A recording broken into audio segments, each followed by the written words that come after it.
شروع خدا کا نام لے کر جو بڑا مہربان نہایت رحم والا ہے۔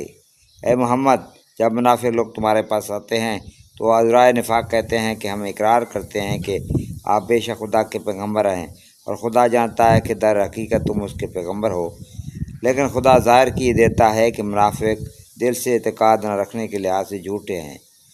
انہوں نے اپنی قسموں کو ڈھال بنا رکھا ہے اور ان کے ذریعے سے لوگوں کو راہ خدا سے روک رہے ہیں۔ کوئی شک نہیں کہ جو کام یہ کرتے ہیں برے ہیں۔ یہ اس لیے کہ پہلے تو ایمان لائے پھر کافر ہو گئے تو ان کے دلوں پر مہر لگا دی گئی، سو اب یہ سمجھتے ہی نہیں۔ اور جب تم ان کے اعضائے تناسب کو دیکھتے ہو تو ان کے جسم تمہیں کیا ہی اچھے معلوم ہوتے ہیں۔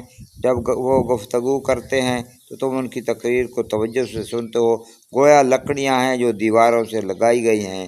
بزدل ایسے کہ ہر روز کی آواز کو سمجھیں کہ ان پر بلا آئی، یہ تمہارے دشمن ہیں، ان سے بے خوف نہ رہنا، خدا ان کو ہلاک کرے، یہ کہاں بہکے پھرتے ہیں۔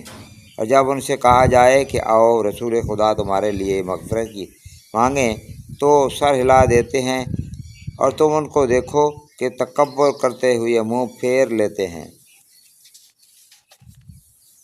تم ان کے لیے مغفرت مانگو یا نہ مانگو، ان کے حق میں برابر ہے، خدا ان کو ہرگز نہ بخشے گا، بے شک خدا نافرمان لوگوں کو ہدایت نہیں دیا کرتا۔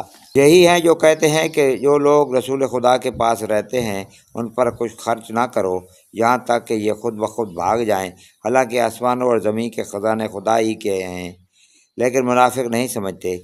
کہتے ہیں کہ اگر ہم لوٹ کر مدینے پہنچے تو عزت والے ذلیل لوگوں کو وہاں سے نکال باہر کریں گے، حالانکہ عزت خدا کی ہے اور اس کے رسول کی اور مومنوں کی، لیکن منافق نہیں جانتے۔ مومنو، تمہارا مال اور اولاد تم کو خدا کی یاد سے غافل نہ کر دے، اور جو ایسا کرے گا تو وہ لوگ خسارہ اٹھانے والے ہیں۔ اور جو مال ہم نے تم کو دیا ہے اس میں اس وقت سے بیشتر خرچ کر لو کہ تم میں سے کسی کی موت آ جائے تو اس وقت کہنے لگے کہ اے میرے پروردگار، تو نے مجھے تھوڑی سی اور مہلت کیوں نہ دی تاکہ میں خیرات کر لیتا اور نیک لوگوں میں داخل ہو جاتا۔ اور جب کسی کی موت آ جاتی ہے تو خدا اس کو ہرگز مہلت نہیں دیتا، اور جو کچھ تم کرتے ہو خدا اس سے خبردار ہے۔